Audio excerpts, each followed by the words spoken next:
What's going on, YouTube? Back on the Lincoln. Lieutenant Dan's got new legs. He's got wooden blocks instead of springs. It'll work. It'll hold it up.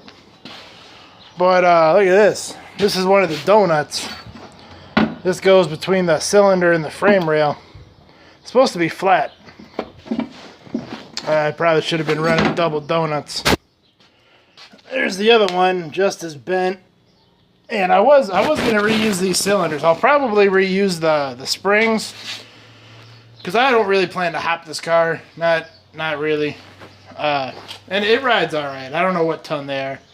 But I may have to replace the cylinders, because this one, it's having trouble pulling out. I can't extend it. And I don't know why. I was going to re-O-ring them. But when I get it open, I'll see. Maybe it's bent a little bit. I don't know. Okay, back underneath, I got the car up on blocks between the ramps and the frame rail. And I looked at the parking brake cable, and I just cut it. I know I'm not going to use it again. It's not like I live in San Francisco and got to park on some big ass hills, you know. I just got it wrapped up out of the way there for now. And draining brake fluid, I'm going to let that drain for a while. Just, you know, I don't want to make a mess. I'd rather catch it in a pan if I can. So while that's been draining, I've been playing with the frame, talking about how I wanted to run the hoses through the frame rails. Well, here's the fish tape, and there's the fish tape at the other end. So I think I can get a hose through there, but I can see all the way up in this spring pocket, I got a clear shot. The only thing that's stopping me is that bit of plating that goes like right there. There's an elongated hole in there. I think I can get my torch in there and just make that hole a little bigger. Then I'll be able to stink my hose through there. And I looked at the frame on the car, and I got plenty of room up here behind the control arms on both sides. So I think I'm going to drill on the top of the side here. I think I'm going to drill two, probably 1.5 inch holes. You know, maybe a couple inches apart. Hole, and then slot it. So I got an oval hole, so the hose can come out at an angle. So it's not, so I won't have to, you know, force it up.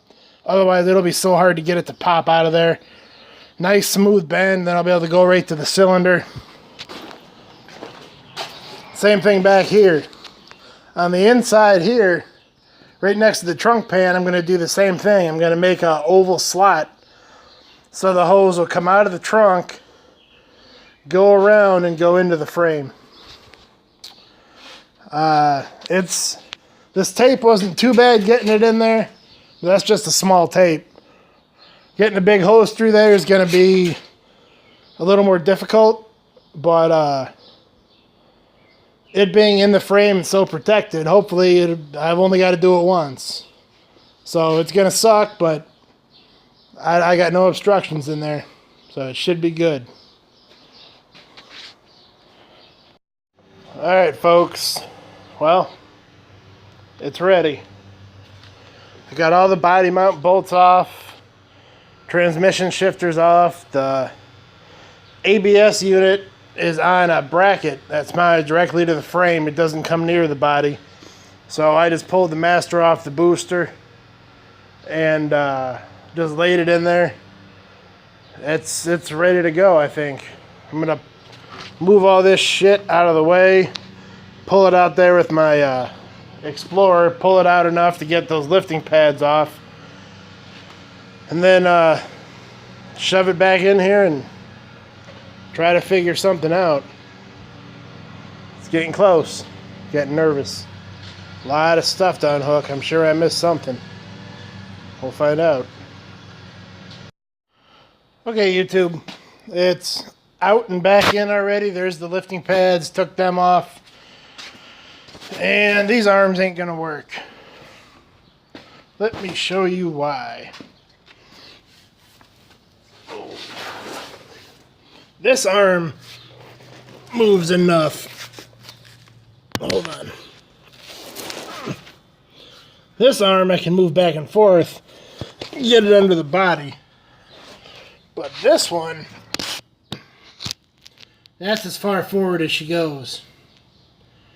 And if I pick straight up, I'm grabbing the frame like I don't want to. I think I know what I'm going to do.